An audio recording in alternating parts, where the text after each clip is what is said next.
Hello, everyone. This is Pedro Romero coming at you all with a brand new interview just before the start of the 2022 LCS season. I have here with me the starting jungler for FlyQuest, Brandon Villegas, otherwise known as Josedeodo, aka San Josecito La Ranked Granadas, aka El Toucouille, aka Light Latam Script Brightest Sun, aka greatest content creator ever, who returns after falling short of qualifying for the LCS playoffs in 2021 with his new teammates, which includes veterans such as Aphromoo and a new import from France, his name being Toucouille.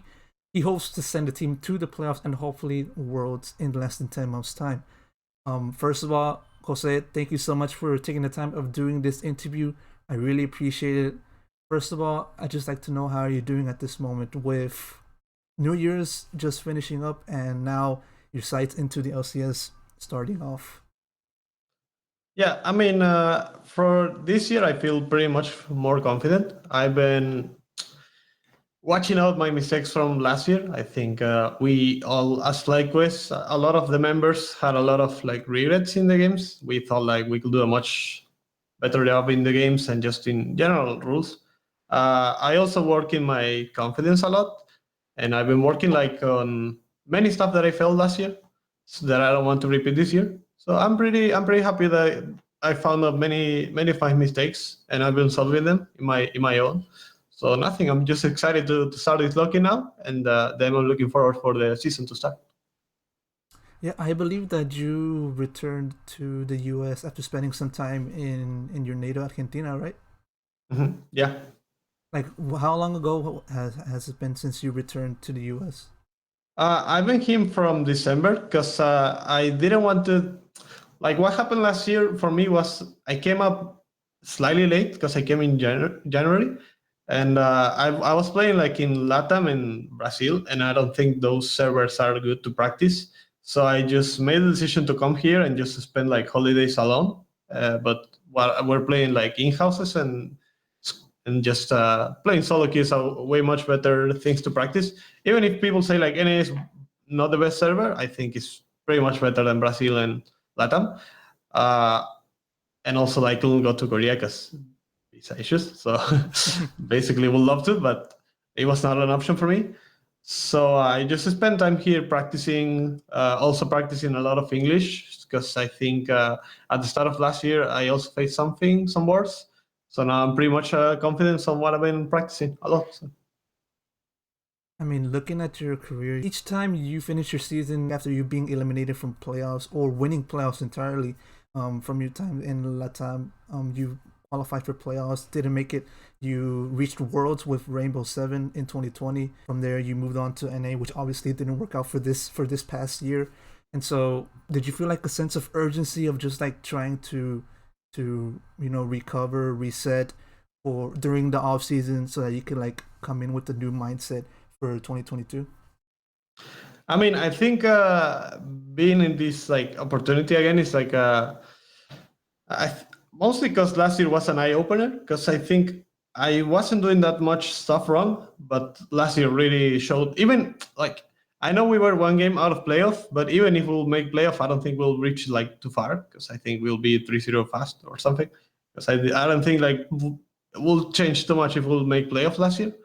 So coming up this year, I really want to say like I want to make it pretty much farther, and not only farther, just I want to play good as a team. I think our main objective this year is like playing good as a team because all the pieces that we have now, we have Aphromoo and we have like Toucouille. I think it's like a new season for all of us, and I'm pretty much confident with these players. I feel pretty good like playing with Toucouille, even if we didn't play too much scrims yet. I feel like pretty good playing with him. I think we'll be a pretty good duo as mid jungle.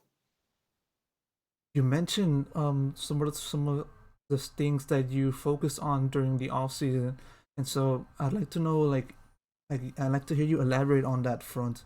Like what exactly did you focus on during the off season? Like did you focus on maybe like refining your technical skills, like maintaining your mentality, um, pursuing other things in order to like relax better, or was it like just a mixture of all these three things combined? I mean, first of all, I was working in mentality because I think that I was getting some bad stuff out of solo queue because I think I'm one of the players that tend to play a lot.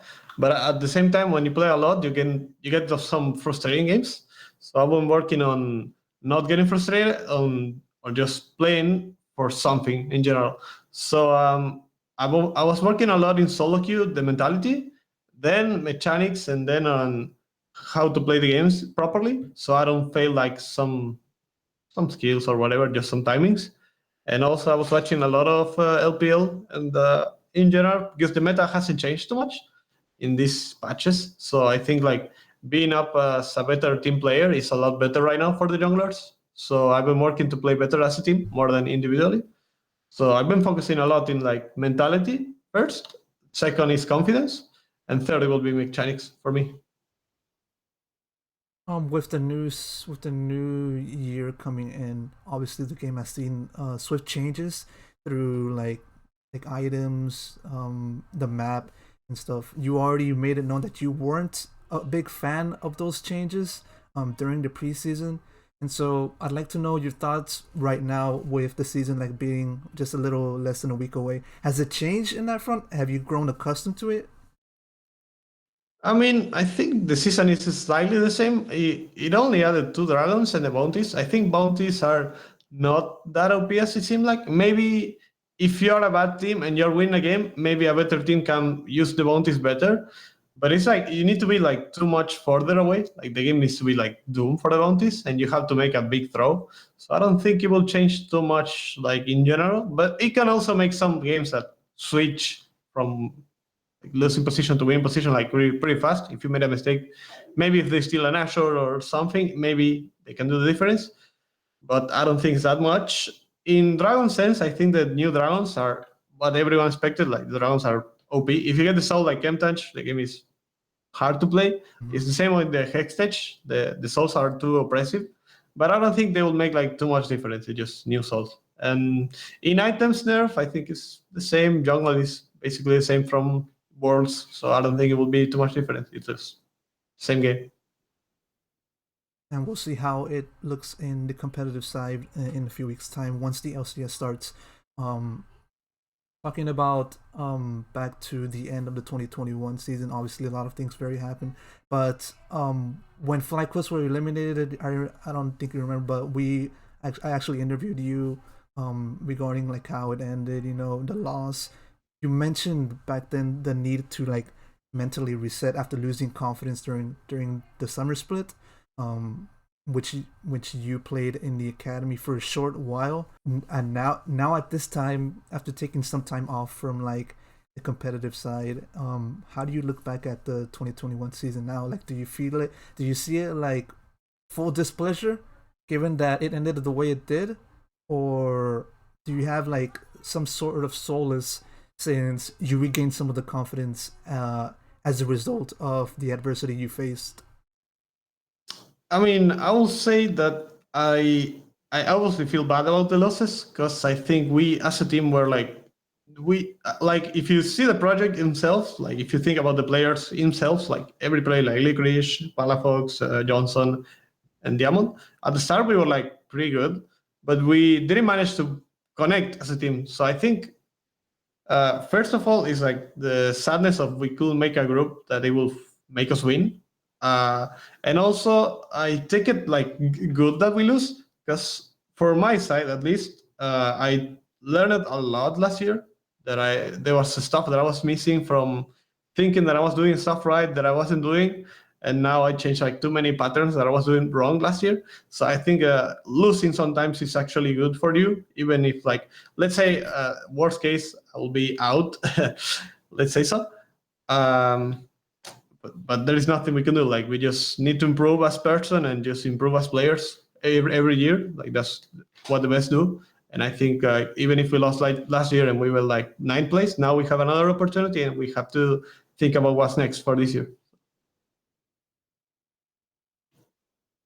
Right, and so from 2022, from 2021, sorry, we now move forward to 2022, and with that, FlyQuest brought in a new roster. I mean, yourself will stay, Kumo stayed, Johnson stayed, but they brought in two new people, as I mentioned before, Aphromoo and Toucouille. There's a lot of intrigue revolving around Toucouille. You know, he came in from the LFL last year. He also garnered the MVP honor in the spring split from one of like Europe's best known regional leagues. And so um, Toucouille mentioned how he was intrigued by the sort of project FlyQuest was developing for 2022, and with respect to the roster it was building. It can be said that his intrigue was increased greatly as a result of him speaking to Sharks, the coach, and yourself. And so, Mhm. so talking about like getting to know Tukui, what was your first impression of him when you first met him in those like preliminary conversations?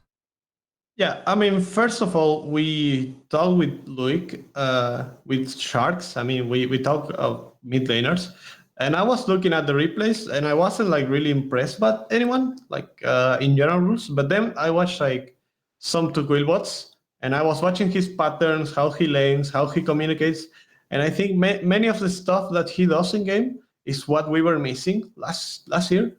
So I was like, this guy will work a lot for us. Like he's comes in fights, he comes in laning phase, he comes in like aggression in mid game is all that I think we missed in the last year.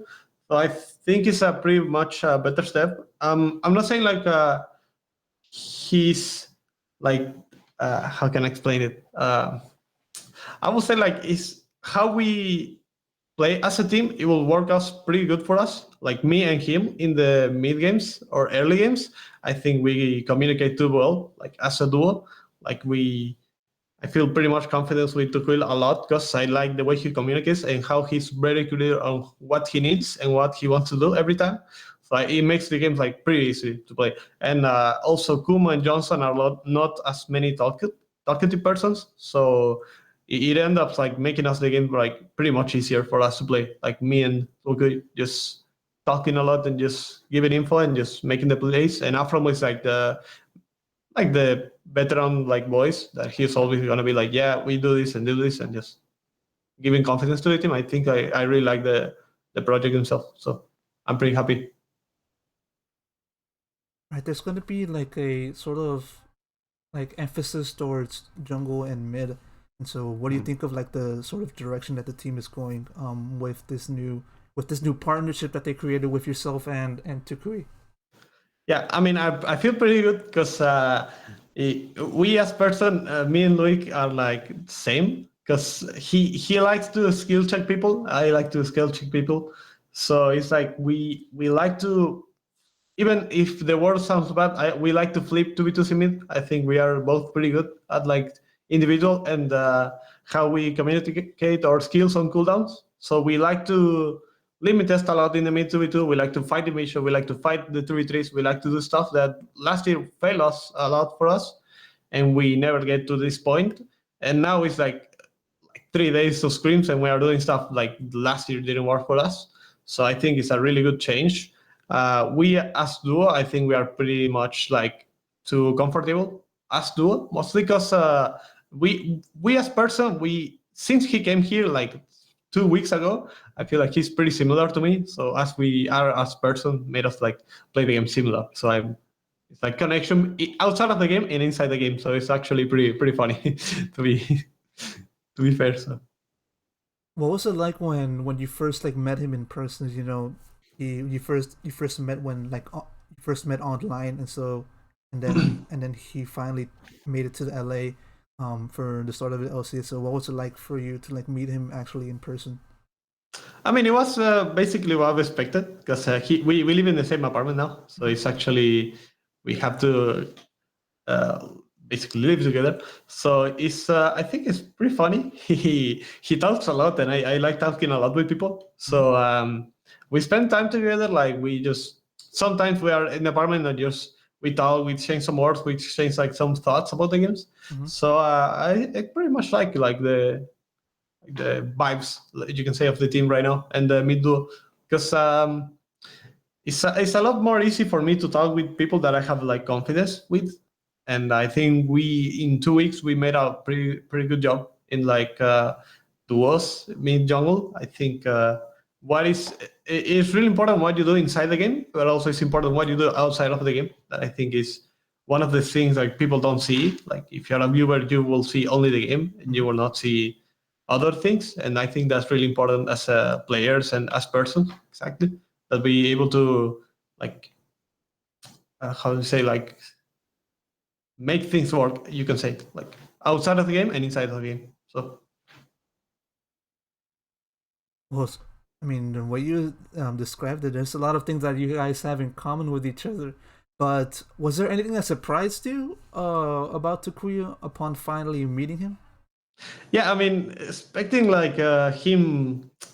You can say like I like how he plays, even though he play in like LPL. Mm-hmm. If I'm not wrong. Like how he plays laning phase, despite who he's facing. I like how he plays lane. Like whoever he is, he's trying to skill check no matter what, and I think that's really valuable. Like you don't have fear to face anyone, and that gives pretty much confidence to anyone in the team. Like he's not gonna fail. He's not gonna be scared of anyone. I think that's something we miss as well in last year sometimes. And I pretty much like how he doesn't change who he's facing. Also coming from like you can say like France League instead of like let's say if he'll be from LEC, I will be surprised. Mm-hmm. But coming out from France League, I think it's pretty much impressive. So. Mm-hmm. In regards to the partnership that you guys have, Toucouille and yourself, how do you think he will perform against the rest of the competition within the LCS? You know, there's a lot of teams that have revamped their rosters. I mean, the big players are obviously done the same. C9 will have Fudge from the mid, who will transition from the top into the mid lane. Theo will see Bjergsen return, and stuff like that. And so, how do you think he will fare with the rest of the LCS? Yeah, I think in sense of like if you ask for mid duo, if mid jungle, no? Yeah, I think if I would say like the best duos will be like Closer and Navidad and Santorin and Villarsen because they are all teammates, if I'm not wrong. Mm-hmm. I think I think they are pretty good. Like I think 100 Tips duo is the best so far from what I think of how they play the game and how they pair with each other. But I think the competition this year in mid jungle is not as hard like last year. Like last year, you have like Perks and Blabber. Those are were were hard to skill check those. So I think personally, I'm not scared of anyone. I think we can win to anyone, mostly because we as duo we reach up really fast to anyone, and we are just 2 days playing together, 3 days. So it's like pretty crazy how we managed to do a better job than whole last year. So I'm excited to see how we develop as duo. To be fair. Within like the LCS, where do you place yourself? Like first, second, third, and ninth. You know, can you give me like a position? Like where do you think you stand? I mean, I wouldn't say a position right now because I don't have any expectations. I just want to be able to play the games and just see how the league works, and we will see through the year how we end up doing because you never know. The meta is like weird, and maybe Riot does these new patches that the new champion now is up, so you don't know where he's going anything. Mm-hmm. So I would say like I don't have any expectations. We will see how we do. I think we can do pretty much better than last year. I mean, we cannot do worse. I'm pretty hoping like that. Personally, I will hope like we'll do pretty much better than last year. That's all I can hope. I don't have any expectation beside that. So Um, talking about the other new e-comer that will arrive to the team, Aphromoo. How has he meshed with like the rest of the team? yeah, I think from Aphromoo side, I think it's like more of like the veteran side. Like he in games, he's more like giving the confidence and just not saying like many stuff. He just let us play, as you can say. And he's more like the if someone did something, if someone is like missing some info, he's like, yes, this, and like the calls are like pretty like simple and just let us like do our stuff basically. Mm-hmm. I think it's really valuable because last year was the comps were pretty chaotic at one point and just the games were hard to play off that. So I think like having this voice is more like a safeguard, you can say. Like he's always like helping anyone that needs some bit help and just he's always like helping players to be like uh, more confident. So I think it's a lot of value for Johnson, for example, in lane. You see him playing more confident. You see him like trusting more his super. So I pretty much like what he brings to the team. To be fair. Many people view FlyQuest as a sort of like a lower to mid table team, like just scratching into the surface of the playoffs. Um, so how do you view like this current level of the team thus far? Like after screaming at each other for a couple of months and stuff like that. Yeah, I mean, personally, I haven't been watching like any tier list. I haven't watched like anything, just because I think like even if people think something like between names, it all's like in the end, what matters is how the team plays, and you will never know what's going on in the team. Because if you think like last year, EDG won the championship, and nobody was expecting like EDG to beat Damo, for example. Mm-hmm. So I would say like just let people talk what they want, and just we'll show what we have in the games first. And if people think that way, we will have to prove them wrong, certainly, even if we don't want to. So we will see. I think coming up to this year, we have a lot of things to do better, and I think we have the pieces to do it. So I'm just happy to be in this new roster, to be honest. Right. Looking into the LCS, like, do you have any sort of rivals? Do you have in mind? Like, do you have any team in mind that you particularly want to face? You know, maybe Bowling Guardians because they took you guys out last season. I mean, I don't have any thoughts in like facing anyone. I just want to beat any team, whatever team, because one point I think we never win against TL, for example, last year in the whole year. So I would like to beat anyone that we didn't beat last year, and just be ready for anyone to face anyone. I'm pretty excited to face everyone again. Obviously, you get a lot of good junglers here, so I'm pretty excited to play against anyone. Like Inspired is one people that I want to face because let's say when we play in China, like in Toucouille, I couldn't beat him, so it would be interesting games. Even like EG as a team is not like rivals with us or anything. Just the player himself, I'm excited to face him because I never played with him besides China. And also coming back to like the same thing, like I would like to beat teams that we didn't beat last year, basically. Like, when you heard of the news about like Inspired coming into like the NA and joining EG, like did you like sort of like message it or something like saying like, hey, I'm coming after you, dude, like stuff like that? No, I mean I saw the stuff and I saw the rumors. I was like, is this real? Like, is he living rogue? And then I was surprised that he actually came here. But we are not like we don't know each other personally, so Mm-hmm. I just face him in China. So I'm excited to play him. Also, like River, I think we play in some games. So I'm excited to see how they develop in here. I would like to see them playing in EG and Dignitas. So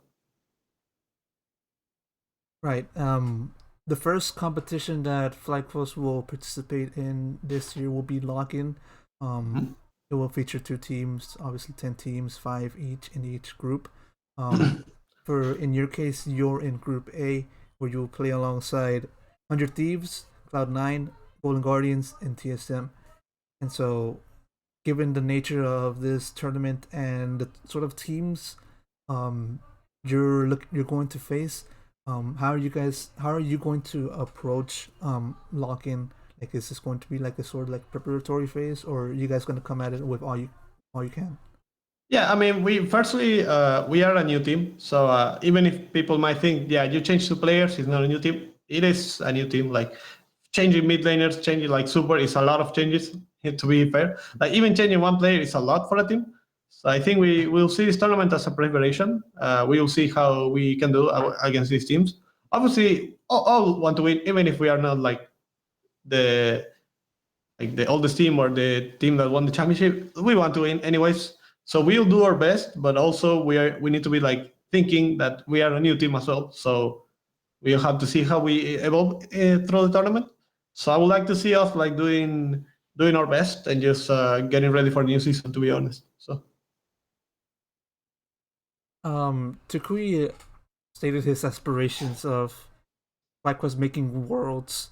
In a previous interview he did with me, like, did you feel like this team has the potential to qualify for worlds? Yeah, of course. I mean, just looking at how we've been doing these last days, like I will say there's a lot of difference from last year. Like the vibes, the players connected with each other, the everything is different. So I like the changes that we made, and I'm pretty happy. Like I feel like another stuff coming. I think we will do pretty much better. I think this is a nice team to be in, and it's just a lot of fun. It's just too funny, like compared to last year that it was like depression. Coming to this year, like with these vibes and people, I'm just too happy to be here and just too excited to start the season already. Right, right. With that sort of mindset, FlyQuest will tackle 2022 and lock in, and then in subsequent tournaments. Josedeodo, thank you so much for taking the time to do these questions. I have one final thing. I forgot to ask earlier in the interview, but you started a YouTube channel. Like you started doing content creation. Yeah. Um, like, like what came to that? I mean, first of all, I found a guy that he was pretty good, like doing videos. So, and people ask me a lot in my Twitch streams and just a lot of things to do, like the channel and just do content and just make it for the people because people don't have time sometimes to watch my stream or they don't want to see the bot review or they just want to see a short video explaining some stuff. So thinking of that, I met this guy and I'll talk to him and I'm like, yo, look, I'll need this, but I don't have time to do like anything besides stream. So you have to take care of everything. If you can do that, we'll do it. So this guy is like really, really good at doing what he's doing. Like the people love him, and I love how he works. Because personally, I don't have to do anything. He just does everything. He's like the manager of the channel. I just stream for him, and he copies everything. He just translate. I think the last video he translated me and Toucouille playing together. So he's doing like a really nice job. People love him, and I told him if people like what you're doing, keep doing it. So just do what you love, and if you're doing it well, keep doing it. If you're missing something, try to improve it. And he's a really hardworking guy, even if it feels like he's just. Even if it might seem easy, he's really, really good on what he's doing. So I'm pretty, like, even if people might see like content is inting sometimes for players, I really don't have to do like anything. I'm just streaming and he just does what he does. So I mean, you can't just talk all of that about him and not say who he is. Like what's his name? So he calls himself Tuki. So Tuki, really? Tuki, yeah, yeah. His name is Franco, but he's Tuki. He calls himself Tuki. So. Okay. Tuki. Thanks to Tuki, you're able to provide content. You got to give the people what they want, and he has provided that accordingly. Once again, thank you so much, Josedeodo. Do you have like any final shout outs, any final words, or anything of that nature? I would love to say like thanks for people for cheering for us, even though last year was not the best. People was still like thinking of us, like you guys can make playoffs. Still like we were like 10 defeats in a row. People were still like sending good messages, like spamming the chat, like just being like the two keys with everything. Like people was like so like good for us. So I'm pretty grateful, and I'm hoping that this year won't be an exception. Like we need always like the people for us is the best. Like cheer for us is the people themselves. So I'm excited. Like if these people will still love us, even though we didn't make the good results. So thanks to all the people, and thank you for the interview. Right. That has been Josedeodo, starting jungler of FlyQuest. I've been Pedro Romero, and with that, I'll see you guys in the next one. Take care, everyone.